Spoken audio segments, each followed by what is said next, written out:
waxaan rabaa maanta inaan ku tuso ama ku faa'iideeyo sida sawirka loo edit gareyn karo ugu fudud ama color loo saari karo.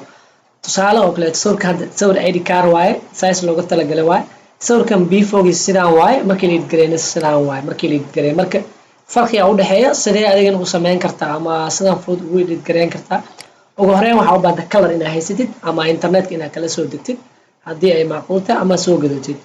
intaas markaan ka soo gudubno kadib sawirka oo kana imaanaynaa kadib waxaan tagaynaa filters tagaynaa kadib waxaan ka dooranaynaa camera raw filter. halkaas markaa ka dooratid daaqad cusub aan kuu soo bixi doonto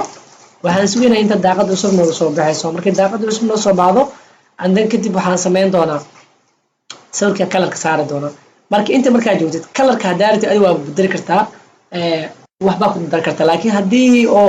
ay tahay color ku diyaarsan saddexdan dhibcood halkan midig